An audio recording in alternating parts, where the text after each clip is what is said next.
Federal regulators have announced they're considering new curbs on speculative trading in energy markets. The Commodity Futures Trading Commission says it may impose caps on oil and gas trading to help temper drastic swings in commodity prices. A new study says billions in government aid has failed to induce mortgage lenders to help homeowners facing foreclosure. According to the Federal Reserve Bank of Boston, only 3% of delinquent borrowers have had their loans restructured to lower monthly payments. The Obama administration's committed some $75 billion to mortgage lenders with the stated purpose of funding the restructuring loans. The study recommends the money instead be given directly to the borrowers instead of the lenders that have refused to help. Texas Tech University has announced it's given a teaching position to former Attorney General Alberto Gonzales beginning in the fall semester. Gonzales has struggled to find work since resigning from the White House 2 years ago. He played a key role in several Bush administration controversies, including the authorization of torture and the firing of 9 U.S. attorneys. Meanwhile, former White House Deputy Karl Rove has been deposed in the congressional probe into the attorney firings. Rove was questioned by House Judiciary Committee members in an all-day session on Tuesday.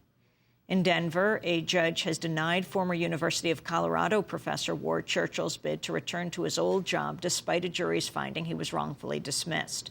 Churchill sued the school after he was fired from a tenured position on charges of research misconduct. But Churchill maintains the allegations were a pretext to remove him for his political beliefs. In April, a jury ruled in Churchill's favor and ordered the school to pay his attorney fees. But on Tuesday, Chief Judge Larry Navis of Denver District Court said university officials are legally protected from Churchill's bid to reverse his firing because they were acting as judicial officers. Churchill says he plans to appeal. His lawyer, David Lane, said, quote, "This is judicial activism in its worst form."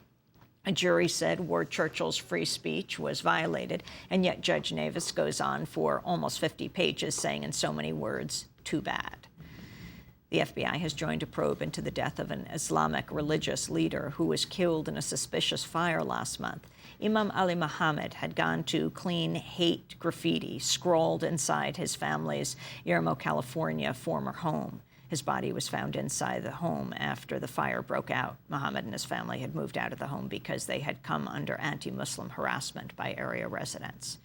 Meanwhile, in Germany, an Egyptian woman has been killed by an attacker she'd accused of racial discrimination. The woman, Marwa al-Sharbini, was about to testify against the attacker in court when he stabbed her there 18 times. Al-Sharbini's husband tried to intervene and was also stabbed, as well as shot by a police officer who mistook him for the attacker. Al-Sharbini was 3 months pregnant and died in front of her 3-year-old son. She'd brought the case after the attacker called her a terrorist because she was wearing the Muslim hijab.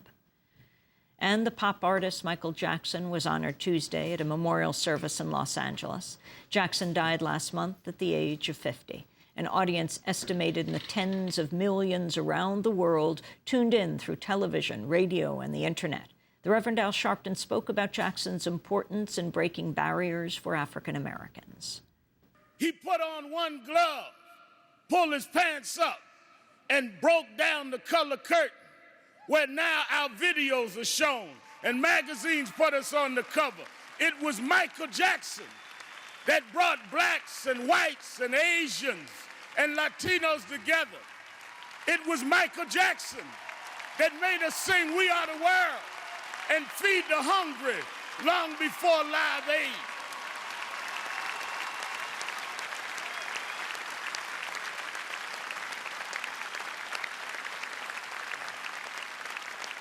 Because Michael Jackson kept going, he created a comfort level where people that felt they were separate became interconnected with his music.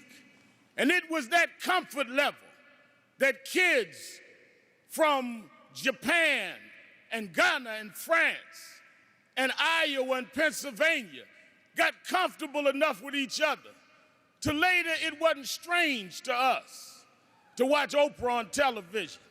It wasn't strange to watch Tiger Woods golf. Those young kids grew up from being teenage, comfortable fans of Michael to being 40 years old and being comfortable to vote for a person of color to be the president of the United States of America. The Reverend Al Sharpton speaking Tuesday at the Michael Jackson Public Memorial in Los Angeles at the Staples Center. Other speakers included Democratic Congressmember Sheila Jackson Lee of Houston. She held up a framed version of a congressional resolution she's co-sponsored that would honor Jackson for his global charity work. Republican lawmakers have said they'll oppose the measure. Among the performers at the memorial service was the singer and actress Jennifer Hudson, who sang Michael Jackson's song, "Will You Be There?"